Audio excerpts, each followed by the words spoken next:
ছোটবেলা থেকেই আমার একটাই স্বপ্ন ছিল যেন আমি বড় হয়ে আমার বাবা মার ছোটখাটো শখগুলো পূরণ করতে পারি। আমি জানি এখনো আমি তেমন কিছুই করি না এন্ড করতে পারিও না, বাট হ্যাঁ মাঝে মাঝে যখন আমি বাপ্পি আম্মুর পছন্দের কিছু টুকটাক জিনিস কিনি তখন আমার নিজের কাছে অনেক বেশি শান্তি লাগে। সো আজকে আমি আমার আম্মুর জন্য আমার আম্মুর পছন্দের একটা জিনিস কিনবো, সাথে সারাদিনের একটা হোল ডে ব্লগ নিয়ে চলে আসলাম আপনাদের সাথে শেয়ার করার জন্য। আশা করছি আজকে ব্লগটা আপনাদের কাছে অনেক বেশি ভালো লাগবে। সো হ্যালো ভিউয়ার্স, আসসালামু আলাইকুম, welcome back to my channel BD blogger Purna. আশা করছি সবাই খুব ভালো আছেন, আমি আলহামদুলিল্লাহ ভালো আছি। আর সবসময় তো ব্লগ শুরু করা হয় মেইনলি সকালবেলা বা দুপুরবেলা থেকে, বাট আজকের ভিডিওটা আমি শুরু করেছি বিকালবেলা থেকে। অ্যান্ড জাস্ট লুক আজকের ওয়েদারটা কতটা সুন্দর ছিল। আসলে রুমেই বসেছিলাম, রুমে বসে বসে ওয়েদারটা এনজয় করতেছিলাম। পরে বারান্দাতে গিয়েও হালকা পাতলা একটু ভিডিও করে আপনাদের সাথে শেয়ার করে দিলাম। আর জিম থেকে আসার পরপরই আমি একটু ফ্রুটস খেতে পছন্দ করি। আর আজকে জিম থেকে আসার সময় আমি একদম মিনি পিকি সাইজের দুইটা আনারস নিয়ে আসছিলাম, সেটাই কাটলাম। খুবই মজা ছিল, দেখতেও দেখা যাচ্ছিল যে একদমই ছোট, ভিতরে কিছুই হবে না, বাট অ্যাকচুয়ালি আনারসটা খুবই মজা ছিল। তারপর আমি একটু বাইরে যাওয়ার প্ল্যান আছে, আমার একটা বিজনেস পারপাসের কাজ আছে, ছোট্ট কাজ। সো ওই কাজটাও শেষ করবো, আবার একটু ঘোরাঘুরি করে চলে আসবো। বেশ কয়েকদিন হলো আমার বাইরে যাওয়া হচ্ছে না,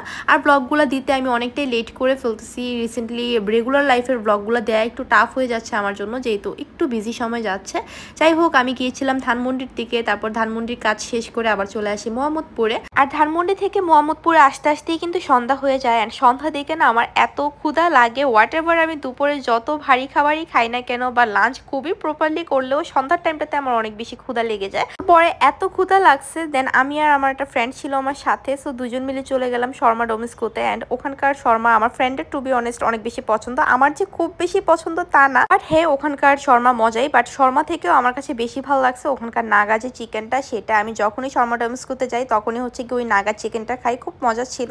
সো খাওয়া দাওয়া শেষ করে আমি মোহাম্মদপুরের মধ্যে এরকম বাটিকের একটা দোকান আছে যেটা আমি এর আগে চোখেই পড়ে নাই, তো রাস্তা দিয়ে হঠাৎ করে যাওয়ার সময় যখনই আমার চোখে পড়লো দোকানটা, তখনই আমি জাস্ট দাঁড়ায় যাই অ্যান্ড সার্চ করতে থাকি যে এখানে বাটিকের যে শাড়িগুলো আছে সো ওইগুলো পাওয়া যায় কিনা। অ্যান্ড তারা বললো পুরোটা দোকানই হচ্ছে বাটিকের। আর আমার আম্মু হচ্ছে বেশ কয়েক মাস আগে আমাকে বলছিল যে বাটিকের কাপড় কোথাও পাওয়া যাবে কিনা, একদম অথেন্টিক যে বাটিকটা সেটা যেন আমি সার্চ করি। সো আমি আর পাই নাই, পরে হচ্ছে গিয়ে আমি অনলাইনেও অনেক দেখেছি, বাট অনলাইন থেকে না আমার জামা কাপড় কিনতে একটু ট্রাস্ট ইস্যু হয়, দ্যাটস ওয়াই আমি আর অনলাইনে বেশি একটা খুঁজি নাই। অ্যান্ড আমাকে যারা আগে থেকে ফলো করেন তারা তো জানেন যে আমার আম্মু শাড়ি পরতে কি পরিমাণ পছন্দ করে। অ্যান্ড আমার আম্মু সবসময় শাড়ি পরে, আম্মু কিন্তু থ্রি পিস পরে না। সো আমি ছোটোবেলা থেকেই দেখে আসতেছি যে আম্মু শাড়ি পরে বাসাতেও এবং বাহিরেও।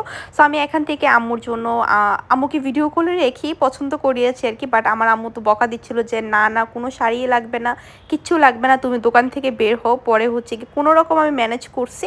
সো পরে তো আম্মু একটার বেশি নিবেই না, আমাকে বারণই করতেছিল যে না তোমার কোনোটাই কেনার দরকার নেই, কোনো দরকার নেই, মানে বাবা মারা যেটা করে আর কি। আম্মু যে আমাকে বলছিল বাটিকে কাপড়ের কথা, সে কথা আমার আম্মুই ভুলে গেছে, বাট আমার সামহাও মনে ছিল আর কি। পরে ওদিক থেকে জোর জবরদস্তি করে আমি দুইটা শাড়ি নিয়ে নেই। অ্যান্ড আমি বাসাতে গিয়ে আপনাদের সাথে শেয়ার করবো যে আম্মুর জন্য কোন দুইটা শাড়ি নিয়েছে। আমার অনেক বেশি পছন্দ হয়েছে এই শাড়িগুলো, অ্যান্ড আই হোপ আম্মুকে অনেক বেশি কিউট লাগবে। যাই হোক, তারপর সন্ধ্যার দিকে অ্যাজ ইউজুয়াল আমার চা বা কফি কিছু একটা না খেলে হয়ই না। সো আমি আর আমার একটা ফ্রেন্ড মিলে চলে আসলাম চা খেতে। অ্যান্ড এটা হচ্ছে আমার খুব পছন্দের একটা চা মোহাম্মদপুরের মধ্যে। আর এখন আমি খাচ্ছি আমার খুবই পছন্দের একটা চটপটি। বেসিক্যালি এই চটপটি খাওয়ার রিজনটাও ছিল আমার আজকে বের হওয়ার আরেকটা কারণ, ঠিক আছে। আমি আজকে কিন্তু বের হয়েছিলাম ওসু চটপটি খেতেও, আর এই চটপটিটা ছিল একটা নাগা চটপটি, এত মজা ছিল। যাই হোক, তারপর চটপটি খেয়ে বাসায় চলে আসলাম। আর আজকে আমার রান্নাবান্নার কথা ছিল, বাই দ্য ওয়ে আজকে আমার কথাটা একটু মুখে লাগতেছে, কারণ হচ্ছে আমার অসম্ভব রকমের সর্দি লেগে আছে অ্যান্ড নাক দুইটা বন্ধ। আমি কিভাবে কথা বলতেছি আমি নিজেও জানি না, সো এটা একটু ক্ষমা সুন্দর দৃষ্টিতে আপনারা দেখবেন। আর এখানে দেখতে পাচ্ছেন আমি রান্নাবান্নার ফুল প্রিপারেশন নিয়ে রাখছি, জাস্ট এখন মোড হবে আর রান্নাবান্নাটা স্টার্ট করে দিব। রান্নাবান্নার আগে এরকম প্রিপারেশন নিয়ে রাখলে কিন্তু রান্না করতে খুব বেশি সময় লাগে না। আর যাই হোক, আমি কিন্তু আপনাদেরকে বলেছিলাম যে বাসাতে গিয়ে আপনাদের সাথে শেয়ার করবো যে আম্মুর জন্য কোন দুইটা শাড়ি কেনা হয়েছে। সো এই হচ্ছে আম্মুর জন্য কিনা দুইটা শাড়ি। আমার কাছে দুইটাই অনেক বেশি ভালো লাগছে, বাট ব্ল্যাকটা আমার কাছে একটু বেশিই ভালো লাগছে। সো যাই হোক, দুইটাতেই আমার মাকে অনেক বেশি সুন্দর লাগবে। যখন আম্মু এই শাড়িগুলো পরবে তখন আপনাদেরকে আমি দেখাবো, না হয় যখন বাসায় যাব তখন।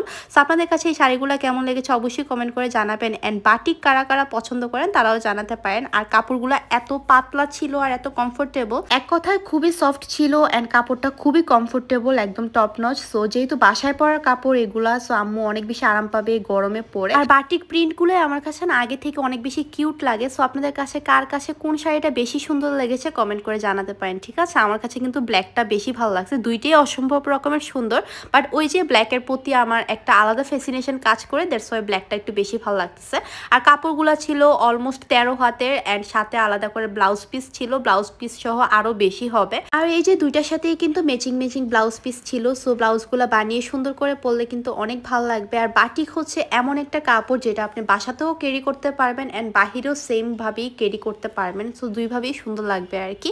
যাই হোক, এই ছিল আমার আজকের টুকটাক শপিং। কেমন হয়েছে জানাবেন। আর এখন আমি চলে আসছি রান্নাবান্না করতে।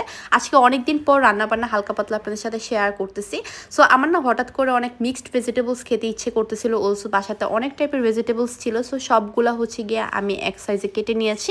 আর এখন হচ্ছে একটু সবজি রান্না করতেছি। অ্যান্ড আজকের এই সবজিটা আমি আমার আম্মুর রেসিপিতে রান্না করতেছি। আগে আমি অত ভালো সবজি রান্না করতে পারতাম না, বাট আমার আম্মু একদিন বলেছে যে সবজিটা কষানোর সময় হালকা একটু ডাল দিয়ে দিতে, মসুর ডাল, এতে করে সবজির টেস্ট অনেক বেশি ভালো লাগে। আর পাশাপাশি রান্না করতেছিলাম আমি একটু চিংড়ি ভুনা। চিংড়ি কিন্তু আমার সবচেয়ে পছন্দের একটা মাছ। ইলিশ মাছ আর বড় চিংড়ি হচ্ছে আমার দুইটা সবচেয়ে পছন্দের মাছ। আপনাদের সাথে আজকে শেয়ার করে দিলাম।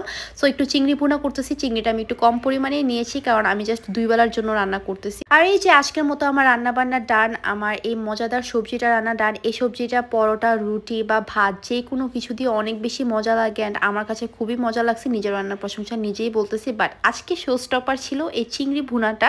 আমি খুবই কুইক রান্না করছেন। কি মশলা দিছে আমি নিজেও জানি না, বাট এত মজা ছিল। আর সবজি যখনই রান্না করি না কেন তখনই হচ্ছে গিয়ে আমি এরকম বাটিতে করে একটু শুধু খেতে পছন্দ করি লেবু দিয়ে। সো আমার মতো কারা কারা আছেন জানাবেন, ঠিক আছে। আর সব শেষে খাওয়া দাওয়া কমপ্লিট করার পর রাতের বেলা আমি বসছি আম নিয়ে। সিজনাল ফ্রুটসগুলো খেতে আমার এত ভাল লাগে। আর আমি যেহেতু একটু ফ্রুটস ফ্রিক পাবলিক, আমার ফল খেতে অনেক বেশি ভাল লাগে আমার। সো আমি দেখা যায় যে অনেক বেশি ফল খাওয়াও হয়।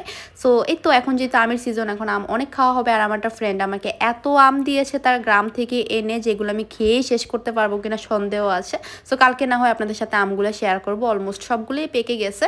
আর এখানে বারান্দাতে আসছিলাম রাতের বেলা। আমি কয়েকটা জুতা ধুয়ে দিয়েছিলাম অ্যান্ড জুতাগুলোর সাথে যে ফিতাগুলো ছিল সেগুলো আমি ক্লিন করে দিয়েছিলাম। তো সেটাই দেখাচ্ছিলাম যে কতগুলো জুতা ধুয়েছি আমি। আর এখানে আজকের ব্লগটা শেষ করে দিচ্ছি। আজকের ব্লগটা আপনাদের কাছে কেমন লেগেছে জানাবেন। ভালো লাগলে ফ্রেন্ডস এন্ড ফ্যামিলির সাথে শেয়ার করে দিবেন। আর আমার চ্যানেলটাকে এখনো যারা সাবস্ক্রাইব করেনি তারা প্লিজ সাবস্ক্রাইব করে পাশে থাকা বেল আইকনটাতে ক্লিক করে দিবেন।